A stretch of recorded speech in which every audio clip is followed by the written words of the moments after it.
सुशांत हूँ जिनके गुणों के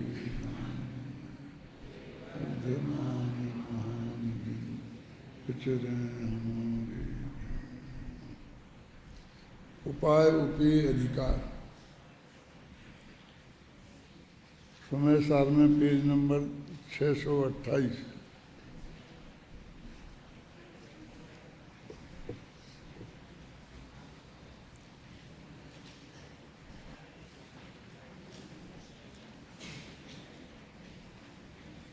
अब इस ज्ञान मात्र भाव में उपाय और उपेय ये दोनों किस प्रकार सिद्ध होते हैं इसकी चर्चा करते हैं।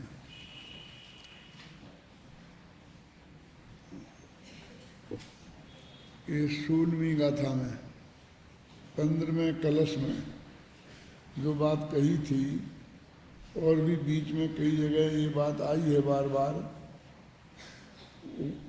वो चर्चा यहाँ कर रहे हैं।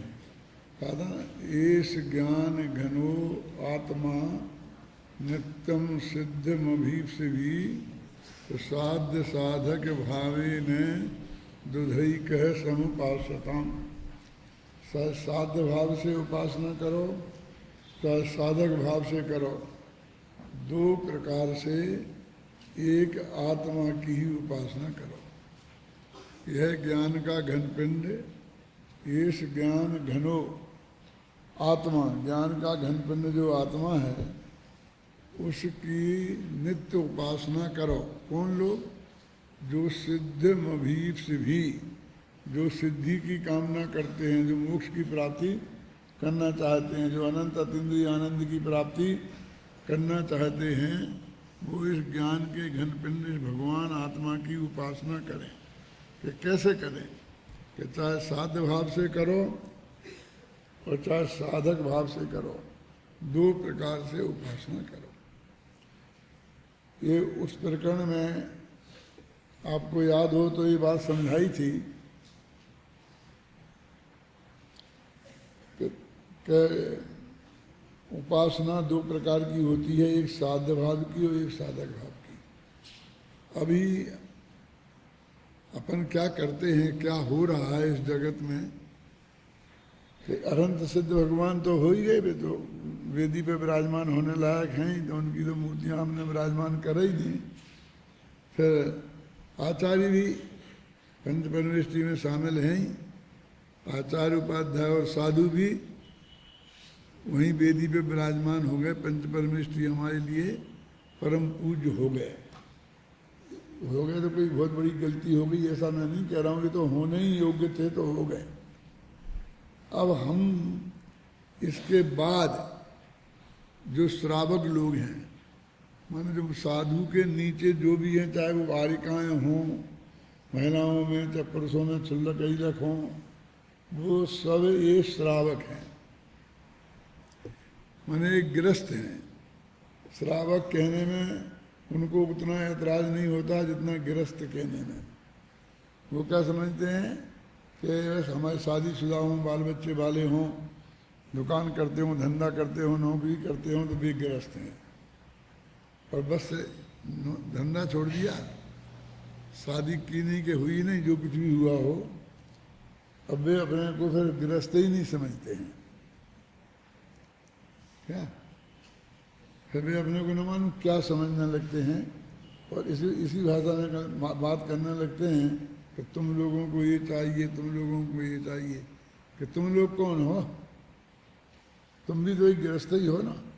तो जैसे मैं ये कहता हूँ कि ये सब पूज्य थे, अब जो जितने बाकी के श्रावक पुजारी थे, सीधा सच्चा बंटवारा है कि पंच परमेष्टि पूज्य हैं और श्रावक मुनि धर्म वाले पूज्य हैं और श्रावक जो हैं वो पुजारी हैं।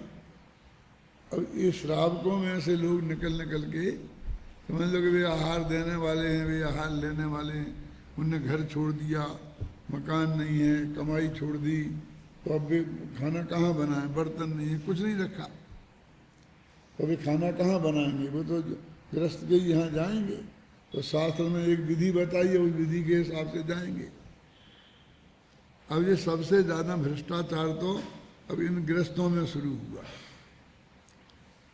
कैसे हुआ कि वे धीरे धीरे अपने को साधु समझने लगे, और यहां तक नंबर आया कि एक भी प्रतिमा नहीं, व्रत नहीं, नाम का भी नहीं,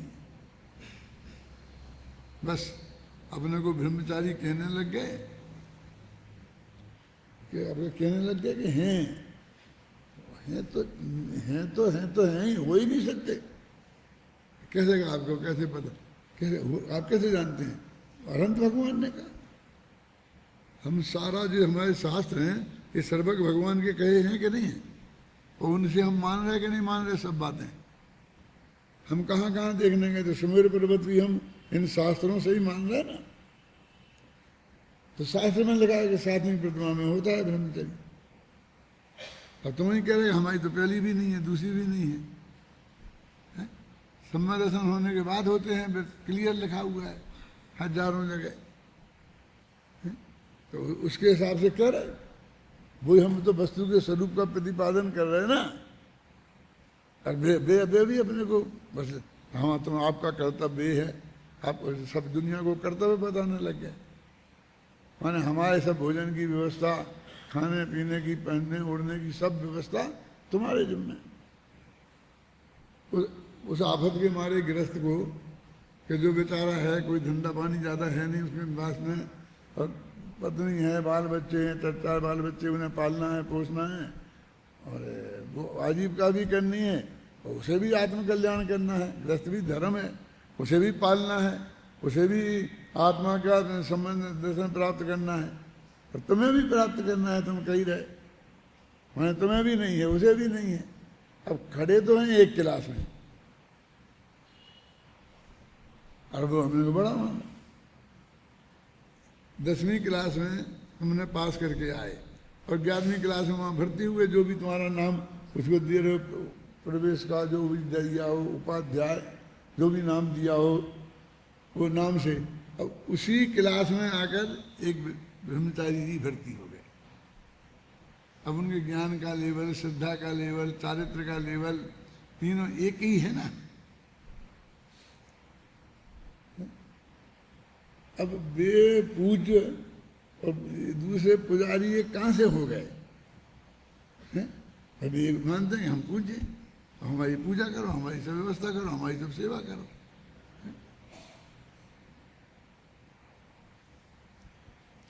एक तरह जब मैं यहाँ आया था तो एक ब्रह्मचारी जी थे, लाभानंद उनका नाम था, मैं नाम लेके कह रहा हूँ। तो वे यहाँ आए, मैं पहले से ही जानता था उन्हें। तो पंडित जी आप ये कीजिए, ये कीजिए, ये कीजिए। क्यों, क्या करें, क्या करें, हम क्यों करें, किसकी करें? नहीं आपकी ड्यूटी है, मुझे है, वो है। मैंने कहा देखो जी, हम पढ़ते हैं, इतने विद्यार्थियों को पढ़ाते हैं, शास्त्र लिखते हैं, फिर शास्त्र प्रवचन करते हैं, सारा मैनेजमेंट यहाँ का देखते हैं। आप क्या करते हैं? कुछ नहीं। हमारे की 4 बाल बच्चे हैं, उन्हें भी पालते पोसते हैं, उनकी भी सब व्यवस्था करते हैं।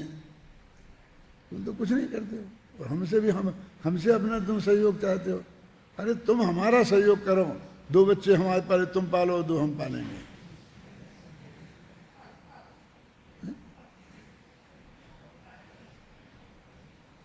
हम कहीं एक क्लास ले लो तो पढ़ाएं नहीं, कुछ नहीं करें, कुछ नहीं करना है, बस जबरदस्ती का रॉक बांधना है, कुछ नहीं। कह दिया कि नहीं, कुछ नहीं होगा तुम्हारे आपका।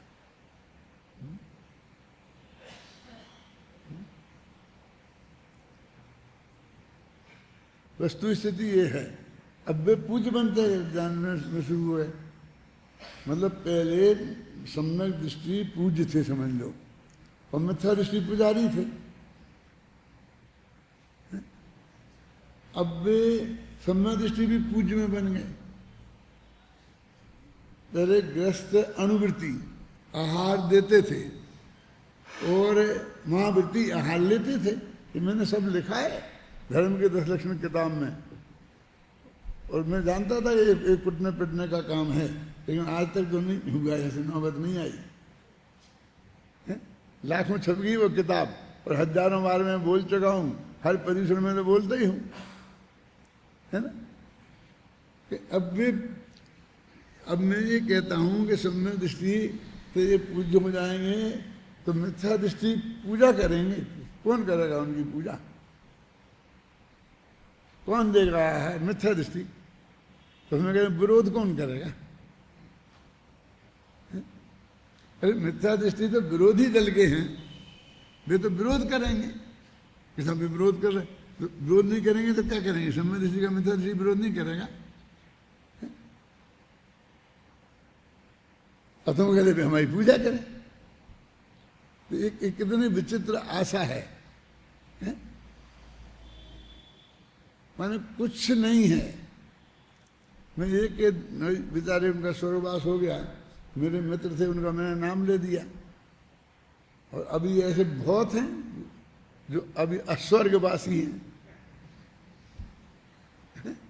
अब उनका नाम लूंगा तो मुझे लेने के देने पड़ जाएंगे, वे अपनी पे उतर आएंगे, झगड़ा शुरू कर देंगे, मारपीट शुरू कर देंगे।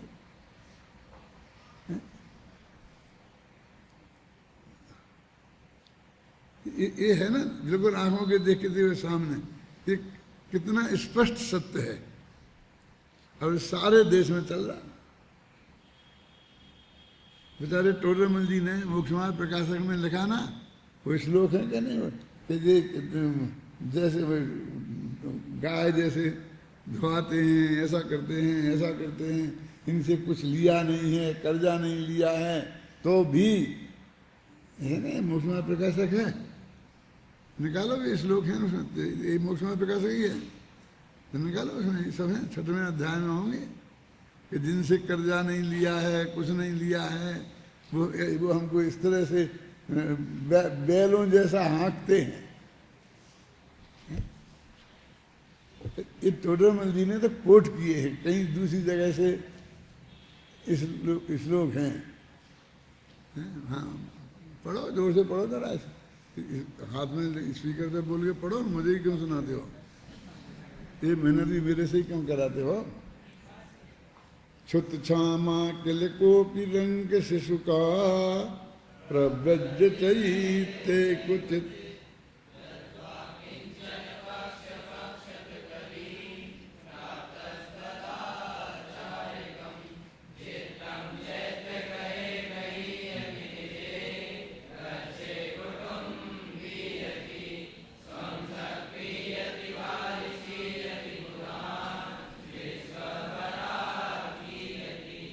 देखो ध्यान से क्या लगा है, क्षुत क्षामा किल कोपि रंग शिशु का, एक भिकारी का बेटा भूख से पीड़ित होकर, है ना, रंग माने जानते हो, बिल्कुल गरीब से गरीब, राजा रंग कैसा बोलते ना, तो रंग के शिशु का, उस गरीब का बेटा अत्यंत भूख से पीड़ित था।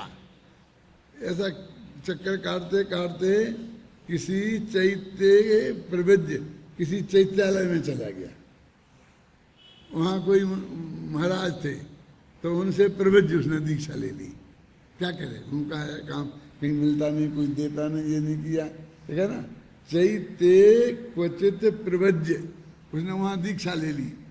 फिर और किसी पक्ष लगा ना, चैत्यलादि में दीक्षा धारण करके पाप रहित ना होता हुआ, माने दीक्षा ली थी तो सब पाप छोड़ना चाहिए था ना, पांचों पाप अनुमत लेना चाहिए था ना, तो कहते पाप रहित न होता हुआ, वे बराबर 5 पापों को वैसे ही धारण किए हैं। किसी पक्ष द्वारा आचार्य पद को प्राप्त हुआ, कुछ लोगों ने मिलकर उसे आचार्य बना दिया, अतः और कोई पुराने मुनि ने मरण लगे थे तो उनने उसे आचार्य बना दिया। संस्कृत में लिखा है, देखो एक एक शब्द का अर्थ, तुम तो सब संस्कृत के विद्वान हो, जानते हो। क्षुत क्षामा किल कोपि रंग शिशु का प्रव्यज्य चैत्य क्वचित कृत्वा किंचन पक्ष मक्षित कली प्राप्त तदश्चार्यकम। इस कली काल के जोर में किसी समुदाय के द्वारा और उसे आचार्य पद पर बैठा दिया, आचार्य महाराज हो गया बस में। फिर वो क्या चित्रम, बहुत आश्चर्य की बात है कि वे क्या करते हैं, चैत्र गृहे गृहीयति। चैत्र गृह माने मंदिर में अपना घर हो ऐसा व्यवहार करते हैं। गृहीयति माने मेरा घर है ऐसा व्यवहार करना। चैत्य गृहे गृहीयति निजे गच्छे कुटुम्बीयति। और उनका जो गच्छ है ना, उसमें अपने को कुटुम्बी, भी अपने कुटुम्बी जैसे। गच्छ मन जानते हो, ये तपा गच्छ, खरतर गच्छ, ये सीतामढ़ों के यहाँ है ना, और अपने ऐसे दिगंबरों में भी कई हैं। गण गच्छ है ना, अपन कहते हैं ना बलात्कार गण के हैं, ये आचार्य ये फलाने हैं। अभी इतिहास पढ़ोगे आचार्यों का तो उसमें देखोगे कौन से गच्छ के हैं। तो कहते हैं गच्छम कुटुम्बीयति। वो गच्छ माने उनका वो ये जो ग्रुप है, उस वे हमारे कुटुंबी हैं। अब कहते बचा क्या गृहस्थी में, घर मंदिर को घर जैसा व्यवहार करते हैं और उस गच्छ में कुटुंब जैसा व्यवहार करते हैं। अब मैं आपसे बोलता हूँ कि मैं नाम नहीं लेता किसी का, लेकिन बहुत ये कहते हैं सारी धर्मशालाएं बस कि कोई शादी विवाह को नहीं दी जाएंगी, किसी को ठहरने को नहीं दी जाएंगी, यदि सब महाराजों के संघ के लिए हैं। नहीं आए तो भी खाली रखो, कभी आ जाएंगे तो। अभी धर्मशालाएं बनाने वालों ने मालूम काय के लिए बनाई थी कि दूसरे गांव के कोई गृहस्थ आएंगे, उन्हें 2 दिन ठहरना हो तो वे ठहरेंगे। यदि किसी गृहस्थ के घर में शादी विवाह होगा तो घर में तो इतना बड़ा होता नहीं है, तो वे धर्मशाला में शादी विवाह करेंगे। बिल्कुल स्पष्ट उद्देश्य था, ये हमारी आंखों के सामने है। इससे बनाई जाती थी, अब खत्म, उनको मिलती नहीं। न वो कोई यात्री आएगा बाहर का, दूसरे गांव का जैनी, न उसे ठहरने को जगह मिलेगी उनमें, ख्याल में नहीं। और नहीं मतलब होटल जैसी फीस ली जाएगी, और नहीं तो बस वो, और उनके लिए सब और चंदा कर करके इकट्ठा करेंगे। और उन्होंने कहा नहीं कहीं सब, और फिर नए भी बनने लगे, क्या बोलते हैं उनको, और नया नाम निकला है वो, कौन कौन कौन क्या, सब जगह बनते हैं ना आजकल, हैं? एक जने बोलो तो मेरी समझ में आएगा।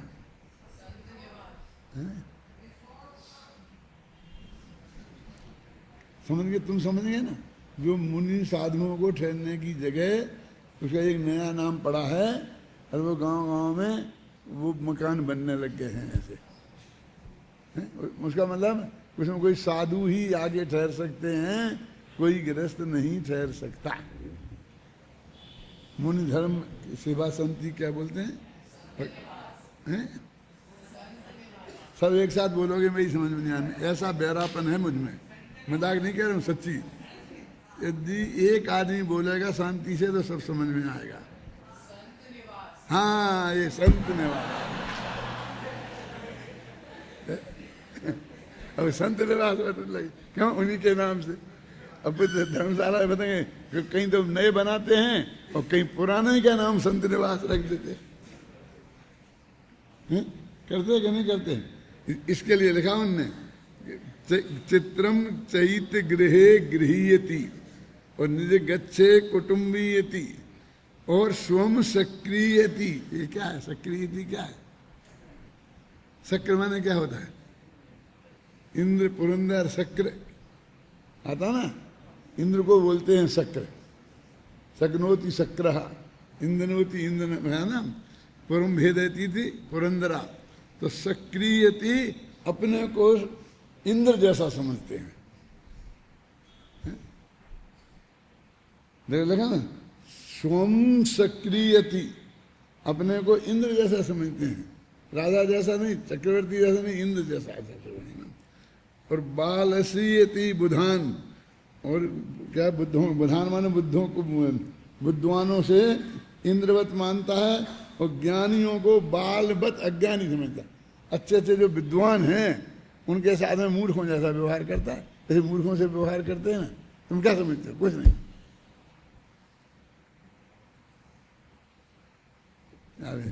ऐसा है। ऐसा बिल्कुल ये दो धुतकार देते हैं बच्चे से।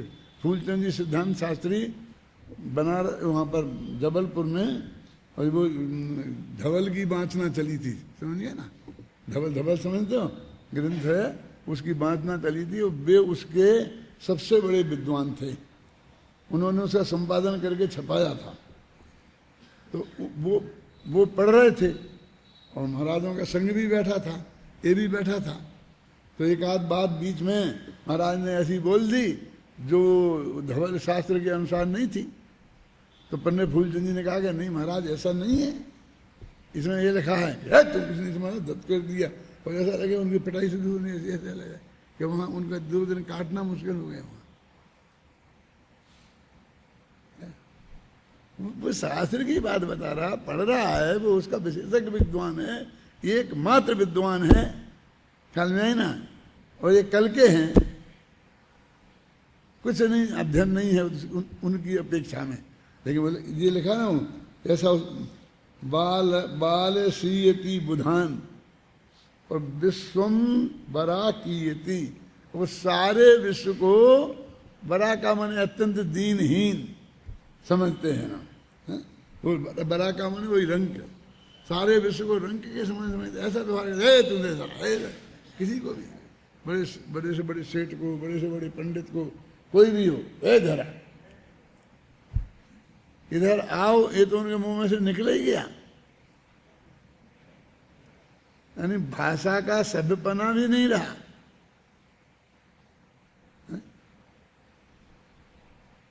जैसे विद्वान है मानो फूलचंद जी, अब वे 80 वर्ष के हैं, इतने बड़े विद्वान हैं, और एक मुनि यदि बना 25 वर्ष का है तो फूलचंद जी, फूलचंद, अरे क्यों, मैं तो मुनि राज, मैं जी कैसे लगा सकता हूँ, क्यों, अरे वो उनका नाम है।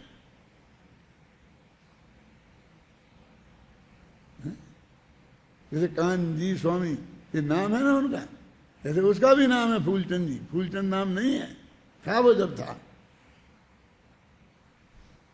अब पूरा छंद का अर्थ समझ लिए, हिंदी में पढ़ता हूं, देखो देखो क्षुधा से कृष्ण, किसी रंग का बालक कहीं चैत्यालादिक में दीक्षा धारण करके पाप रहित न होता हुआ किसी पक्ष द्वारा आचार्य पद को प्राप्त हुआ। वह चैत्यालय में अपने गृहवत प्रवर्तता है, निज गच्छ में कुटुंबवत प्रवर्तता है, अपने को इंद्रवत महान मानता है, ज्ञानियों को बालकवत अज्ञानी मानता है, सर्वग्रस्तों को रंकवत मानता है, सो यह बड़ा आश्चर्य हुआ है। अभी ये जो छंद है ये किसी श्वेतांबर शास्त्र का है, संगपट्ट में, वो उनने पढ़ा होगा, वो संगपट्ट शास्त्र का। देखो आगे का छंद भी है, मजेदार है, वो पूरा नहीं लिखा है। यही जातो न च वर्धितो न च क्रीतो इत्यादि काव्य है। ये जिसने हमें पैदा नहीं किया, जिसने हमें बढ़ाया नहीं, जिसने हमें खरीदा नहीं, उसमें पुराने जमाने में खरीद भी लेते थे।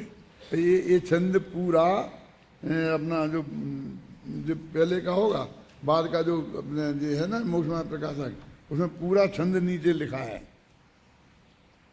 उसमें संगपट्ट में से निकाल के। देखो क्या कह रहे हैं कि उसने हमको पैदा नहीं किया, हम उसके बच्चे नहीं हैं, हमको पाला पोसा नहीं है, वर्धित और ना खरीदा है। पहले खरीद लेते थे बच्चों को और जिंदगी भर गुलामी करवाते थे, घर के बर्तन मरवाते थे, कपड़े धुलवाते थे। और ये इन लोगों ने, किन लोगों ने, समझ लो, इन लोगों ने कुछ नहीं किया और फिर भी हमें इसके साथ ऐसा व्यवहार करते हैं जैसे लोग बैलों को खेत में जोतते हुए व्यवहार करते हैं। ऐसा नीचे के छंदों है ना, उनमें ऐसा लिखा है। इत्यादि काव्य है, उसका अर्थ ऐसा है। देखो पंडित जी को छंद पूरा याद नहीं होगा, लिखना जरूरी नहीं समझा, और अर्थ लिखा, जिनसे जन्म नहीं हुआ है, बड़ा नहीं है, मोल नहीं लिया है, देनदार नहीं हुआ हूं मैं, उसका कर्जदार भी नहीं हूं, इत्यादि कोई प्रकार संबंध नहीं है, और गृहस्थों को वृषभवत हाँकते हैं, बैलों के समान जोतते हैं। जबरदस्ती दानादिक लेते हैं, सो हाय हाय यह जगत राजा से रहित है, कोई न्याय पूछने वाला नहीं है। क्या मतलब?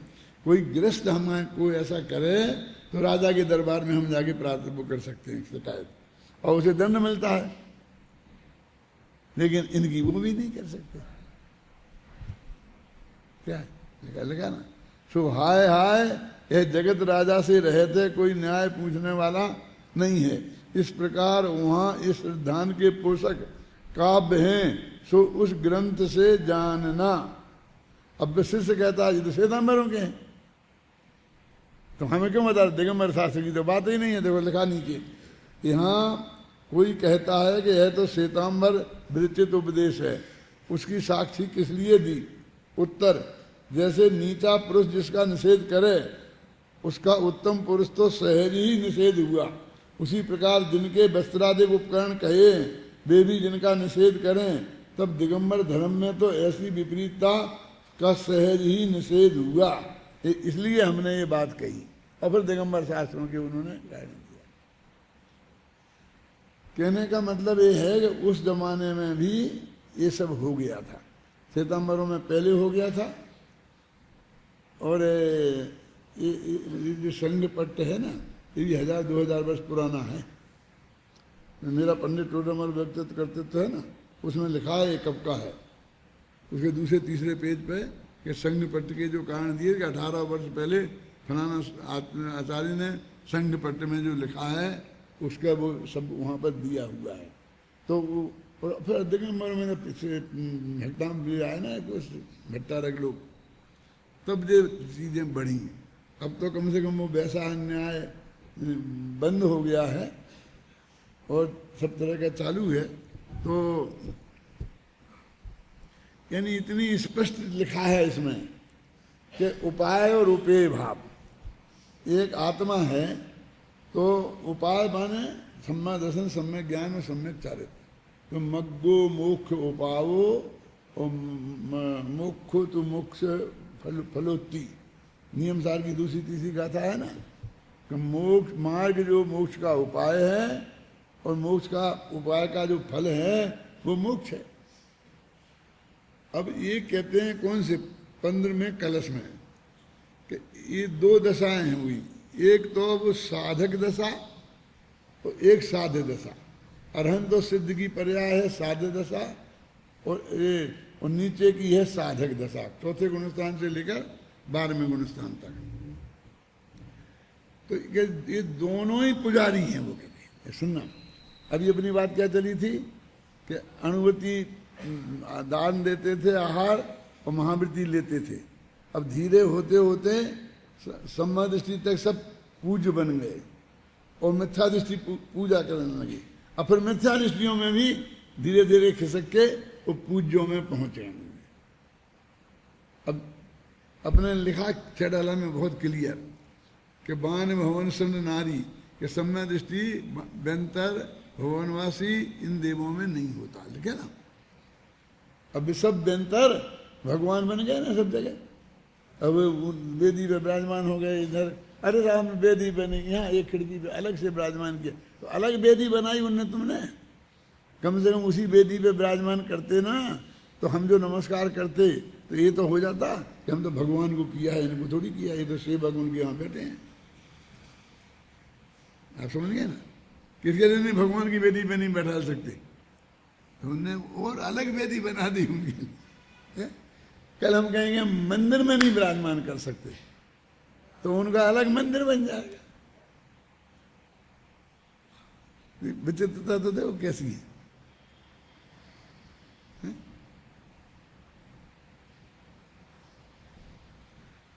कहाँ देखो कहाँ पढ़ रहे थे वो येषु ज्ञान घनो नित्यम सिद्ध मुमि शिवी। तो साध्य भाव की उपासना कौन है और साधक भाव की कौन है? कि जो अभी अधूरी उपासना है वो साधक भाव की, पूर्ण वितरागता नहीं हुई ना, इसलिए वो साधक अवस्था में चल रहे, वे साधक हैं। और जब अवस्था पूर्ण हो गई, मोक्ष हो गया, अब कुछ कमी नहीं रही, तो ये साध्य अवस्था की उपासना है। माने वो पर्याय, मोक्ष की पर्याय सिद्ध भगवान अनंत भगवान ये भी पुजारी हैं, ये भी उपासक हैं, और उसके नीचे के तो सब उपासक हैं, वे साधक भाव के उपासक हैं और जी साध्य भाव के उपासक हैं। तो अब उपास्य कौन रहा? एक समस्या ये खड़ी हो गई कि धीरे धीरे सब पहले ऊपर बैठ गए थे, तो अब उपास्य नहीं बचा, सबको अपन ने नीचे बैठा दिया, तो अनंत सिद्ध को भी कि ये भी उपासक है। तो कहते वो त्रिकाली ध्रुव जो भगवान आत्मा है, जो इतने दिनों से अपन बराबर जिसकी चर्चा करते हैं, और यहाँ की तो विद्यार्थियों में तो एकदम वो तो घुटा हुआ जैसे ही हो जाता है ना, बहुत पक्का। देखो तुम लोगों को जितनी तैयारी है त्रिकाली ध्रुव भगवान आत्मा की, जितना गहराई से तुम लोग समझते हो, ये तो तुम्हें मालूम ही है ना। आपस में जब गोष्ठी मोष्ठी करते हो तो किस तरह से स्पष्ट शब्द बोलते हैं। अब सारे देश का चक्कर काट के आओ, बड़े से बड़े पद पे विराजमान जो आचार्य महाराज देखा ना, इसमें आचार्य की पदवी दे दी, उन सबको किसी को पता ही नहीं कि कोई ऐसा भी त्रिकाली ध्रुव भगवान आत्मा होता है जिसके दर्शन करने का नाम सम्मत दर्शन है, जिसमें अपनापन स्थापित नाम के समय, ये कुछ पता नहीं। कभी प्रयोग करके देखना हो तो जान लेना, लेकिन ज्यादा गड़बड़ मत करना, नहीं तो पिट के आओगे। हमने कई जगह ये कोशिश की सच्चे हृदय से कि हम इनको इस बात का ध्यान दिलाएं, लेकिन कोई ध्यान देता ही नहीं है। बस 2 मिनट में दूसरी बातें करने लगता है, यहाँ की वहाँ की गप्पें लगाने लगता है, तत्व चर्चा के लिए बुलाता है और ये बात समझाने की कोशिश करो, 2 मिनट में बदल करके गिरनार जी और समझ सका जी शुरू हो जाती है। नहीं, वो भी साहब समस्या तो है, गिरनार जी की समस्या तो, अब क्या करें समस्या को। अभी मैं अच्छा नहीं लगता लोगों, कभी लोग कहते समझौता कर लो बैठ के, और तुम एक पहाड़ी की नोक पूरा ले लो। पहाड़ियों का ग्रुप होता ना, जैसे गिरनार का पहाड़ है, सकल जी का पहाड़ है, तो एक थोड़ी पहाड़ियों का ग्रुप है। ये एक पहाड़ी ये हो गई, फिर नीचे आ गए, फिर दूसरी पहाड़ी, ऐसे होते कि नहीं। तो हमारे यहाँ है नेमिनाथ की टोंक अपन कहते हैं, उनने दत्तात्रेय की गई, तो अपन कहते आधी आधी बांट लो। ये प्रस्ताव किया कि इसको सीमेंट कंक्रीट से और चौड़ी कर दो। अब आजकल तो हो गया ना सीमेंट कंक्रीट, और उसमें आधी आधी कर लो, आधी तुम्हारे पास, उसमें तो बांटने लायक कुछ है ही नहीं। अब ऐसी टोंक है, ऐसी इतनी सी ऐसी, तो इसका क्या बांटे। तो पहले इस ऐसी वो डाल करके सीमेंट कंक्रीट की, इसको इतनी चौड़ी कर लो, और इसके 2 हिस्से करके आधा तुम्हारा तीरथ, आधा हमारा है। ये प्रस्ताव चल रहा है। तो उनने कही कि भैया ऐसा नहीं है, तुम तो पूरी एक अलग चोटी ले लो, ये हमें छोड़ दो, और उस चोटी पे तुम अपनी नेमिनाथ की टोंक बना लो, और तुम अपना जो तुम करना हो करो। अपने कोई राजी नहीं। मुझे तो मिल जाए तो मैं तो कोई मोक्ष हो गया भैया, कि शांति से उपासना करने की हमको एक जगह मिल रही है जहाँ बिल्कुल उपद्रव नहीं होगा। जैसी पहाड़ी ये, वैसी पहाड़ी वो, किसने देखा कि वे यहीं से गए थे। जहाँ हम पूजने लग जाएंगे वहीं से हो जाएंगे। वो भी गिरनार है, ये भी गिरनार है। मैं 1 सेकंड में मान जाऊं क्या। अब कह रहा हूं मैं, अभी राह है, ये सब फिल्म बन रही है, टीवी पे जाएगी, लोग सुन लेंगे, कोई छुपाने की बात थोड़ी है। नहीं साहब, फिर अपना तीरथ छोड़ दिया उन्हें, तीरथ छोड़ने की कहते, तो तुम ले लो ना, ले तो नहीं पाए ना आज तक कोई ना। मुझे हम जीत जाते हैं, फिर भी हम उस पर ले ही नहीं पाते हैं। ने दे दिया, मजिस्ट्रेट ने फैसला किया हमारा है, हम नहीं ले पाए। ऋषभदेव केसरिया जी हमारा है, सुप्रीम कोर्ट ने लिखित करके दे दिया ऑर्डर, कहाँ ले पाए कुछ। बेके तो वहाँ कहते आओ हम तुम्हें देते हैं, और जाके ऐसी पिटाई करते हैं कि बनानी याद आ जाती है, भागो वहाँ से बस। कि वो सुप्रीम कोर्ट को इसके जाके अंदर में चाट के, जब चाट खाओ इस पर, इस ऑर्डर का कहा है ना, इसको चाट खा के काम में ले लो। नहीं मानते, क्या करो, विशाल बहुमत है उनका।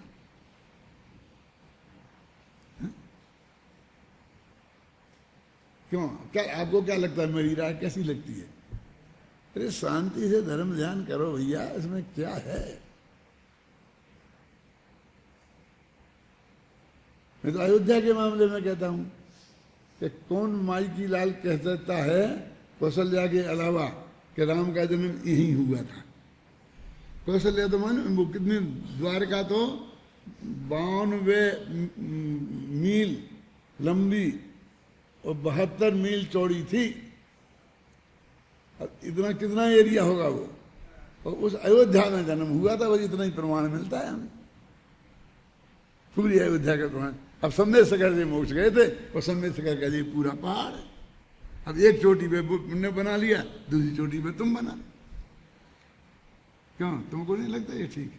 सारे झगड़े से निपटने, अभी तक सोने का बन जाते, इतना खर्च किया है दिगंबरों ने, इतना श्वेतांबरों ने किया।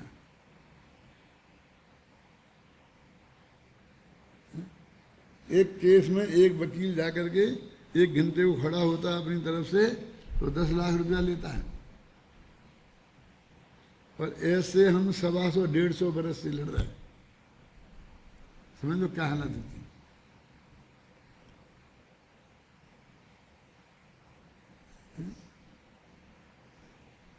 तो वो ये कहते हैं, वे भी कहते मिथ्या दृष्टि भी ऊपर बैठते जा रहे। अब कभी कोई नीचे तो बैठेगा ना।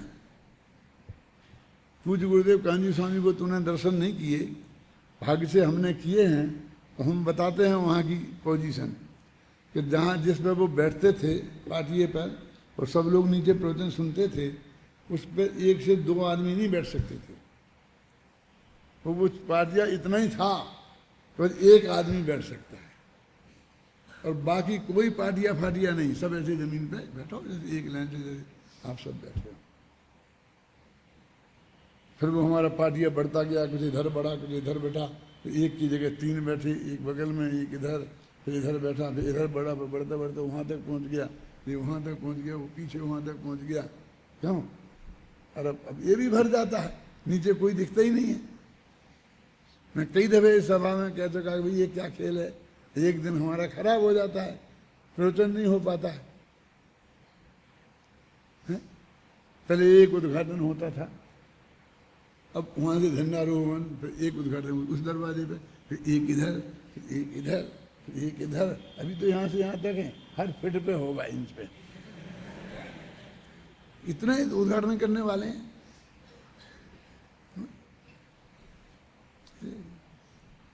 कितनी तरक्की हो रही है सब जगह, सारे देश में। वो क्या, कौन पूज्य है कौन पुजारी है, ये सब शास्त्र में लिखा है। अभी अपन पढ़ रहे थे कि साध्य भाव, उपाय भाव और उपेय भाव।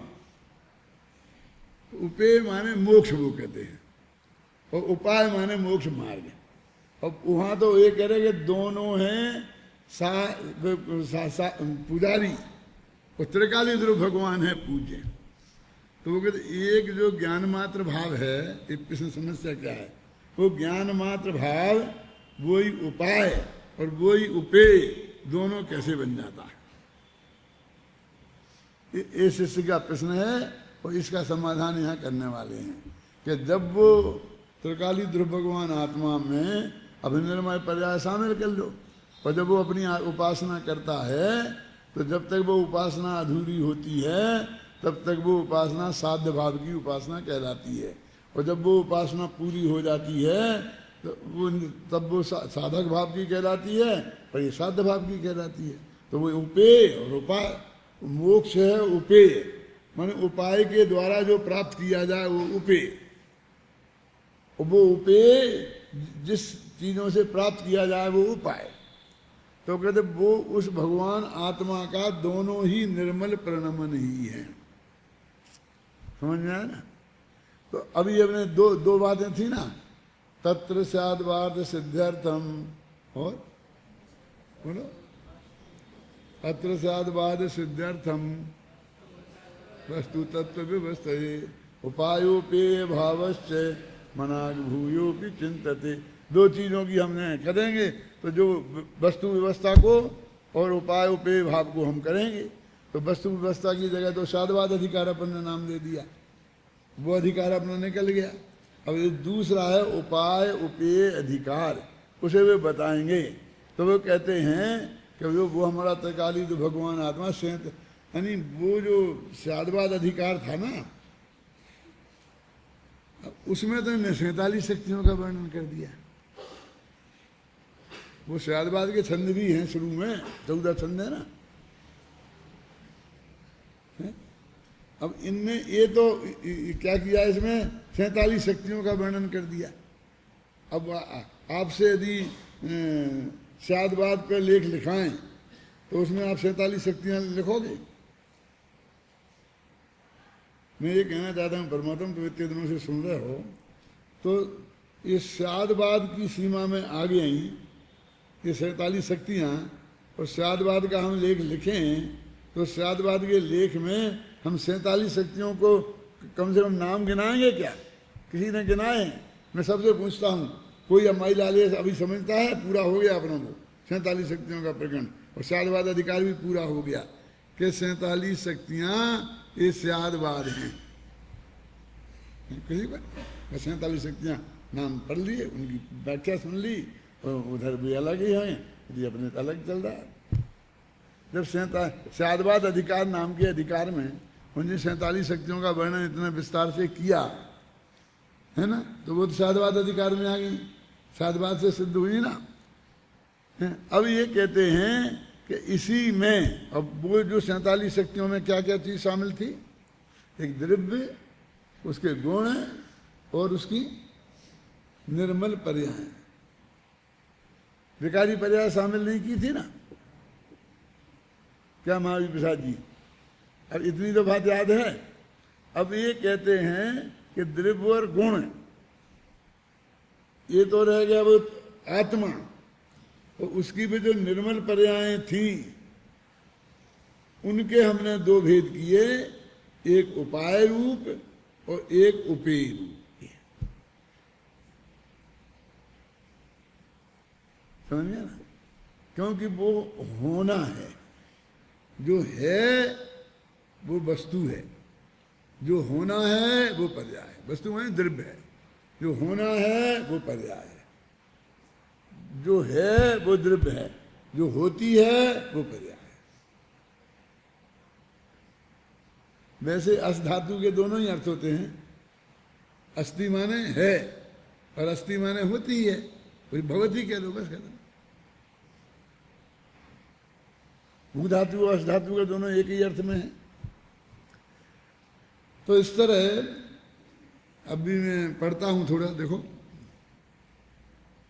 यद्यपि आत्म वस्तु ज्ञान मात्र ही है, वो प्रश्न तो कहां से खड़ा हुआ था परिशिष्ट में, कि आप आत्मा को ज्ञान मात्र कहते आए हो, तो क्या और सुखादि रूप आत्मा नहीं है? कि है, तो क्या है? अनेकांत है। क्या कि सुखादि रूप ये भेद भी है, शक्तियां अनंत भी है, और अनंत शक्तियों का अखंड पिंड आत्मा एक भी है। तो एक और अनेक, ये शादवाद सिद्ध हो गया, ये शादवाद सिद्ध हो गया। समझ गए ना? अनंत शक्तियां हैं तो अनंत गुण वाला आत्मा है, और परस्पर विरोधी जो धर्म है, ऐसा भी है और ऐसा भी है, नित्य भी है और अनित्य भी है, ये शादवाद आ गया। इसे 47 शक्तियां आ गई। अब वो कहते हैं कि उन 47 शक्तियों में हर एक में द्रव्य गुण और निर्मल पर्याय थी। तो निर्मल पर्याय के दो भेद हैं। कौन कौन से? उपाय भाव और उपेय भाव। अब मोक्ष की दशा बताएंगे और साधक भाव की दशा बताएंगे, जो चौथे गुणस्थान से शुरू होती है। देखो, यद्यपि आत्म वस्तु ज्ञान मात्र ही है, तथापि उसमें उपाय उपेय भाव विद्यमान रहता ही है, क्योंकि एक होने पर भी आत्मा साधक रूप से और साध्य रूप से स्वयं ही परिणमित होता है। अब वो कर्ता कर्ती कर्म कर्ण संप्रदान वो सब लगा लो, उसमें जो साधक रूप भाव है वह उपाय है, और जो सिद्ध रूप भाव है वो उपेय है। क्लियर हो गया? तात्पर्य यह है कि मोक्ष मार्ग उपाय है और मोक्ष उपेय है। अनादिकाल से मिथ्या दर्शन मिथ्या ज्ञान और मिथ्या चारित्र द्वारा स्वरूप से च्युत होने के कारण संसार में परिभ्रमण करते हुए भली भांति ग्रहण किए गए व्यवहार सम्यक दर्शन ज्ञान चारित्र के पाक के प्रकर्ष की परंपरा से क्रमशः स्वरूप में आरोहण कराए जाते इस आत्मा को, इस पंक्ति बहुत महत्वपूर्ण है, बहुत खतरनाक है। क्या है इसमें ऐसा खतरनाक? इसमें व्यवहार रत्नत्रय को मोक्ष मार्ग में ले रहे हैं, समझ गए ना? अभी निश्चय रत्नत्रय नहीं आया, निश्चय सम्मेलन ज्ञान चार प्रकट नहीं हुआ, और ये लिख रहे, देखो फिर पढ़ता हूँ, देखो ध्यान से सुनना। अनादिकाल से मिथ्या दर्शन, मिथ्या ज्ञान और मिथ्या चारित्र द्वारा स्वरूप से च्युत होने के कारण, ठीक है, संसार में परिभ्रमण करते हुए भली भांति, अब यहाँ से बदलता है मामला, भली भांति ग्रहण किए गए व्यवहार सम्यक दर्शन ज्ञान चारित्र, जो सम्यक व्यवहार है, वैसे तो निश्चय के साथ होता है, वही सम्यक होता है, लेकिन जिनवाणी में कहा है ना, उसके आधार से, तो वो कहते उसकी प्रमाणिकता, ये मिथ्या दृष्टि का वो व्यवहार कैसे प्रमाणिक हो जाएगा? कहते मिथ्यात्व के कारण नहीं हो रहा, वो मिथ्या दृष्टि का नहीं है, वो तो आगम के अनुसार है ना, इसलिए वो प्रमाणिक है, समझना।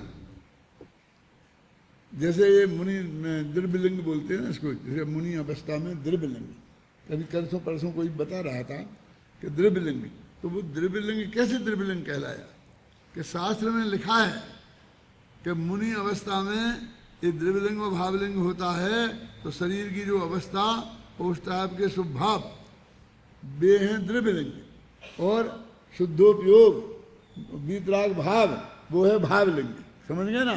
तो ये दोनों ही चीजें होती हैं कि नहीं होती हैं? तो शरीर की अवस्था कैसी होती है, तो उसका वर्णन शास्त्र में है, और उसको द्रव्यलिंग किया। अब किसी ने धारण किया तो वो शास्त्र के अनुसार धारण किया ना उसने, तो वो ऐसा द्रव्यलिंग होता है, उस मिथ्या दृष्टि ने धारण किया इसलिए नहीं, बल्कि वो शास्त्र में लिखा है और उसके अनुसार उसने धारण किया है।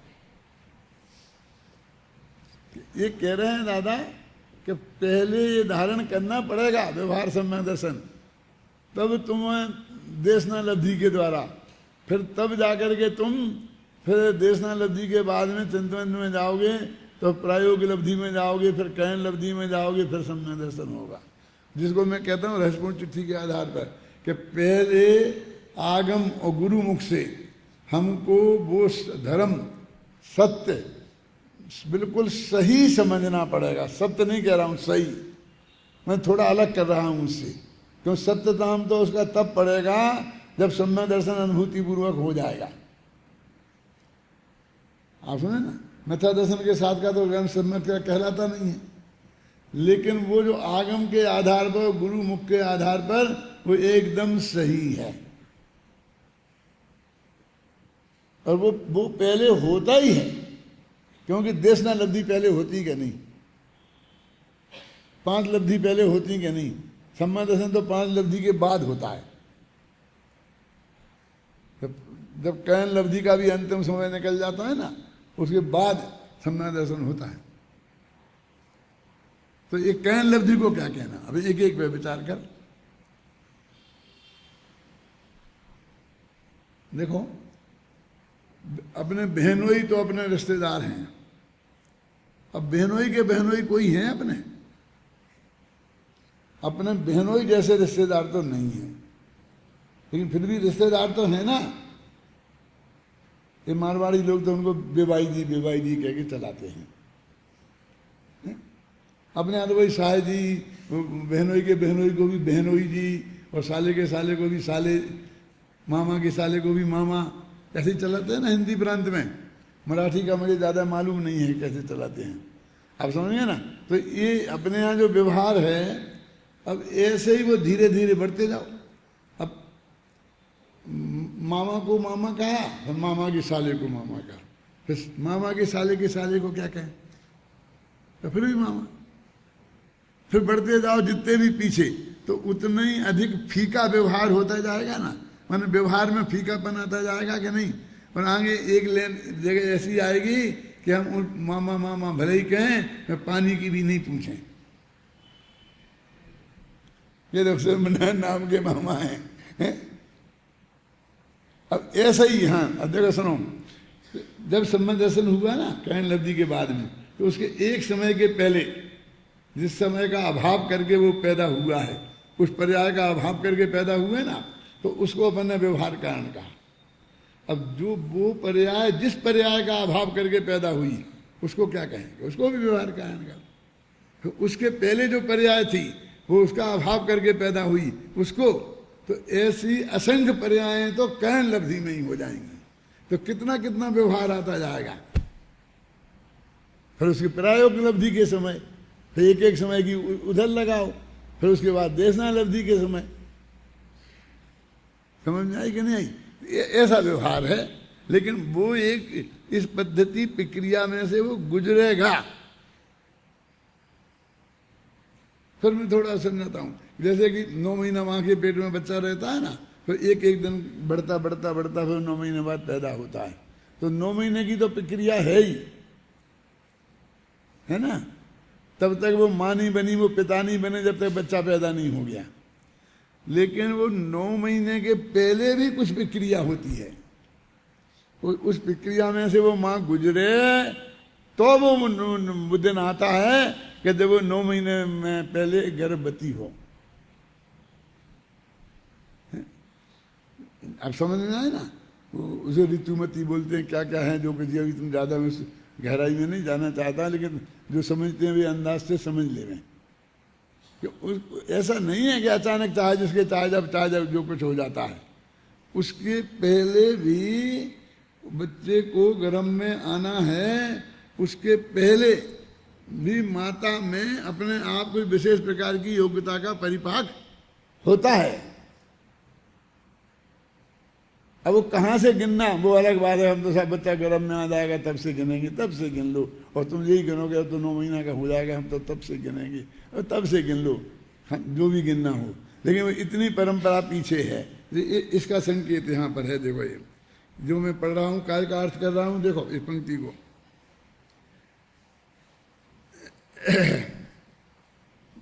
भली भांति ग्रहण किए गए व्यवहार सम्यक दर्शन ज्ञान चारित्र के पाक के प्रकर्ष की परंपरा से वो पका, उसकी एक परंपरा है, वो से क्रमशः स्वरूप में आरोहण कराए जाने पर, अब वो कर्ण लब्धि के परिणाम है, तो वो स्वरूप में क्रमशः धीरे धीरे उसमें आरोहण कर रहा है। जाते हुए इस आत्मा को अब अंतर्मग्न निश्चय सम्यक दर्शन ज्ञान चारित्र, अब अंतर के मग्नता रूप निश्चय सम्यक दर्शन ज्ञान चारित्र प्रकट हुआ। भेद की तदरूपता के द्वारा स्वयं साधक रूप से परिणमित होता हुआ, अब वो साधक भाव की उपासना आ रही, तो साधक कहलाया। वहां से परम प्रकर्ष की पराकाष्ठा को प्राप्त रत्नत्रय की अतिशयता से प्रवर्तित, निरंतर वो रत्नत्रय बढ़ता गया, निश्चय रत्नत्रय, वो व्यवहार भी है और वो निश्चय भी है बाहर, क्योंकि तुम दो ही साथ में कैसे रह सकते हैं।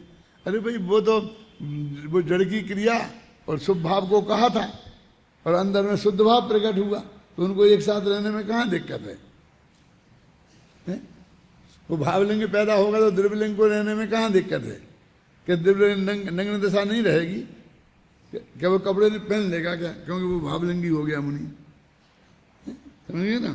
तदरूपता के द्वारा स्वयं साधक रूप से परिणमित होता हुआ परम प्रकर्ष की पराकाष्ठा को प्राप्त, रत्नत्रय की अतिशयता से प्रवर्तित, सकल कर्म क्षय से प्रज्वलित, अस्खलित विमल स्वभाव भावत्व से स्वयं सिद्ध रूप से परिणमता हुआ, स्वभाव भावत्व सिद्ध दशा से परिणमित होता हुआ एक ज्ञान मात्र भाव ही उपाय उपेय भाव को सिद्ध करता है।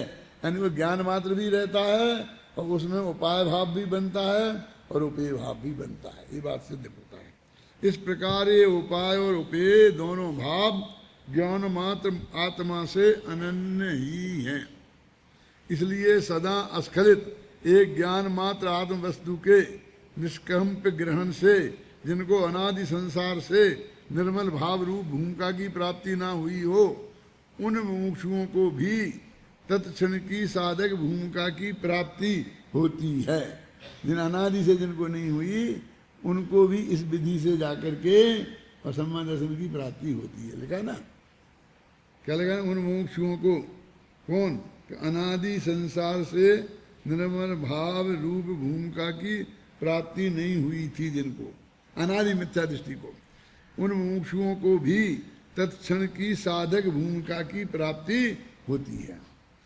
फिर उसी में नित्य लीन रहते हुए कृम रूप से और अकृम रूप से प्रवर्तमान अनेक धर्मों के अधिष्ठाता वे मुमुक्षु साधक भाव से उत्पन्न होने वाले परम प्रकर्ष रूप साध्य भाव के भाजन होते हैं, मन सिद्ध हो जाते हैं। परंतु जो अनेक धर्मों से गर्भित ज्ञान मात्र भाव की इस भूमिका को प्राप्त नहीं कर पाते हैं, वे सदा ही अज्ञानी रहते हुए ज्ञान मात्र भाव को स्वरूप से अभवन और पर रूप से भवन देखते हुए, अभवन और भवन माने क्या? अभवन में नहीं होते हुए, और भवन माने होते हुए, जानते हुए, आचरण करते हुए, मिथ्या दृष्टि, मिथ्या ज्ञानी और मिथ्या चारित्री होते हुए, उपाय उपेय भाव से अत्यंत भ्रष्ट होते हुए संसार में ही परिभ्रमण करते हैं। ये इतने उपाय उपेय भाव के लिए जो इतनी संस्कृत टीका लिखी आचार्य मुनिचंद ने, उसमें ये बात उन्होंने बताई कि वो उपाय उपेय भाव कैसे उसमें घट जाता है। तो एक ही आत्मा में वो कहते हैं अनन्य है, अनन्य है, वही कर्ता, वही कर्म, वही करण, वही संप्रदान, कि वही उपाय वही उपेय। अब कहते अरे वो कैसे हो सकता है? वही उपाय वही उपेय। तो कहते पहले वो जब साधक दशा में था तो वो उपाय था, वो जो बात सिद्ध हो गई तो वो उपेय हो गई। अब इनको लगाएं तो दोनों पर्याय हैं। तो पर्याय स्वभाव की उपासना करती है, तो वे साधक भाव के उपासक हैं। कौन? पंच परमेष्ठी, चौथे गुण स्थान से लेके ऊपर। और वे सिद्ध भगवान और अरहंत भगवान इस साध्य भाव के उपासक हैं, और उपास्य त्रिकाली ध्रुव भगवान आत्मा है। अब ये उपास उपासक भाव ऐसा था, अपना त्रिकाली ध्रुव भगवान आत्मा जिसकी खबर नहीं है किसी को। अभी ये बहुत अद्भुत बात है, नहीं है कि जब आप देखो ये चर्चा सारे देश में कहीं नहीं हो रही, और मुमुक्षुओं में हो रही होगी, वो तो इसी में शामिल हो गए समझ लो। तो जब मुमुक्षुओं के बाहर चर्चा तक नहीं है, इसकी गंध तक नहीं है, कोई इसको सुनना नहीं चाहता, पढ़ना नहीं चाहता। अभी तो एक तो नहीं कह सकते कि बात छिपी है, उन्हें पता नहीं है बेचारों को। ये तो हजारों पेजों में अपन ने लिख दी ना अपना, और क्रोड़ामल जी ने, उनने सब ने लिख दी, गुरुदेव की हजारों पेज छप गए। अरे ये सब बात तो कितनी आगे आ गई, और सब भाषणों में सारे मुमुक्षु पंडित आज सवेर में देख रहे थे, सुबह से शाम तक वो ये कि ये रट रहे। अब क्या करें, और क्या करें कि वहाँ जाके उन्हें सुनाएं तो वे सुनते ही नहीं है, वहाँ जाके भी डंडा मारने को तैयार है। क्या करें? मैंने इतनी जगत में बात बाहर आ गई और फिर भी उनके भाग्य में नहीं आई, उनने नहीं देखी, तो इसको हम दुर्भाग्य के अलावा और क्या कहेंगे? हम भी तो उनमें ही थे ना, हम भी उनमें ही एक दिन थे, और खूब हम काला झंडा लेके काले झंडे दिखाते थे उनको। वे हमें त्रिकाली ध्रुव भगवान आत्मा की बात बताते थे, और हम कहते वापस जाओ वापस जाओ, काले झंडे दिखाते थे। वही त्रिकाली ध्रुव की बात इसमें लिखी है, वो उसी को निकालते हैं मंदिर में से, उसी को जलाते हैं, उसी को कुएं में फेंक देते हैं। क्या कहते? माने बात तो सामने, अब इसमें करे क्या?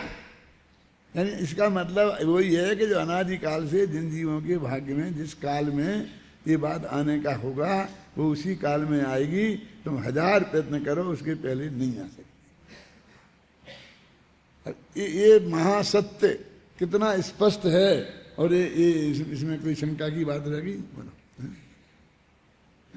ये बात कितने हाथ में रखे आंवले जैसी स्पष्ट है कि हम अपने, तुम लोग बैठे हो अपने परिवार में, अपने माँ बाप को नहीं समझा सकते, कोई सुनेगा ही नहीं, तुम सुनने ही नहीं देंगे। तुम्हें गांव में जाओगे, अब तुम्हारे अंदर में बहुत भाव आएगा और कोई तुम्हें पढ़ने ही नहीं देगा, सुनना ही नहीं देगा, बात ही नहीं सुनेगा, न घर में न बाहर में। ये कहीं पागल हो गया है, वहाँ चला गया था, उनसे आया नवान क्या बाएं भगता है?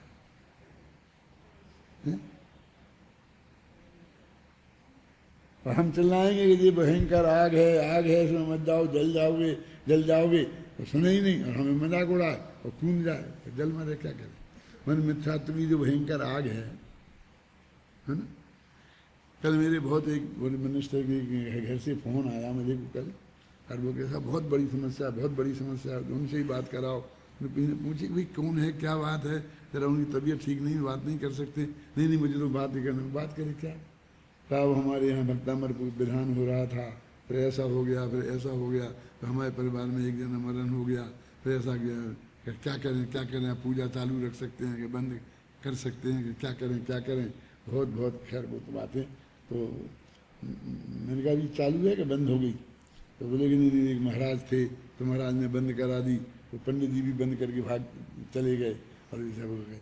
अब मैंने कहा हो ही गई, ये तो अपनी है ही कि सूतक में पूजा नहीं करते हैं, और बंद तो हो ही गई, तो हो जाने दो, कोई दिक्कत भी नहीं है। अब उनकी समस्या ये नहीं थी, और समस्या तो आगे थी कि इसमें हमारे घर का, हमारे परिवार का कोई अनर्थ तो नहीं हो जाएगा, और इससे घबरा रहे थे क्या अब बस ये हो गया ऐसा, तो अब हमारा घर वज्र गिरने वाला है, थोड़ी देर में आएगा और हम सब नष्ट भ्रष्ट हो जाएंगे, मर जाएंगे। इतनी घबराहट थी कि उस फोन में ही वो आ रही थी। मैंने बहुत समझाया कि नहीं, कुछ नहीं होगा, आप चिंता नहीं करें। तो मैंने अंत में ये कहा कि वो तुम्हारा सारा कुछ जो हुआ है पाप मैं अपने माथे लेता हूँ, जो कुछ बुरा होगा वो मेरा होगा, तुम्हारा कुछ नहीं होगा, तुम्हें मैं गारंटी देता हूँ। मैं गारंटी कैसे दे सकता हूँ यहाँ से बैठे बैठे? कोई पाप का उदय आगे हो, कुछ हो न होगा तो। लेकिन उनको किसी तरह धैर्य बंधे, आप समझ गए ना। मैंने उनको कहा क्या करता है बोलो आप? फिर 2 घंटे बाद फोन, फिर 2 घंटे बाद फोन, कैसा होगा तो नहीं कुछ? अभी तक तो नहीं होगा ना। साधारण आदमी नहीं, मिनिस्टर का परिवार। इस जगत में कितने बड़े माने जाते हैं। देखो तो कितना घना अंधकार है, अरे हमारे सामने सब भयंकर आग में लोग कूद रहे हो, जल रहे हैं, और हम चिल्ला के कह रहे हैं कि भाई बचो बचो बचो, ये भयंकर आग है, और वो नहीं बच रहे, और हम इसके लिए बाध्य हैं क्या कि वो जो वो होता हुआ नाटक देखें? इस लोक में जब हैं, जब तक देखना हम क्या मजबूरी है, क्या करें? तो देखना सीखना पड़ेगा। एक ही उपाय है हमारे पास, अनंत भगवान भी देख रहे, सिद्ध भगवान भी देख रहे, जब बेई कछू नहीं करे तो हम क्या करेंगे?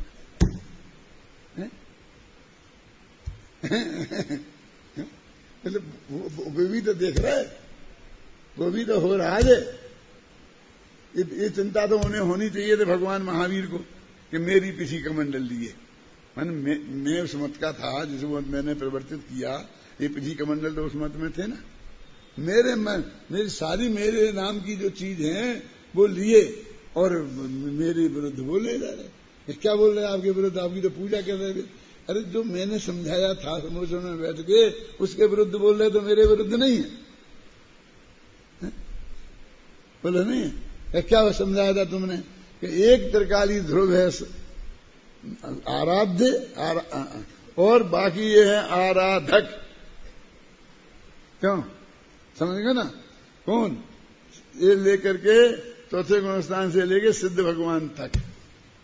अब 15वें कलश में भी था, और 15वें कलश के बाद में यहाँ समय सारंत हो गया, तब तक उससे चेंटे हुए हैं आचार्य। फिर को पढ़ के देखो, 16वीं गाथा के पहले 15वें कलश में, 16वीं गाथा में भी यही है कि साध्य साधक भाव कैसे होता है, उपाय उपेय भाव कैसे होता है। चलें, बाकी कल करेंगे।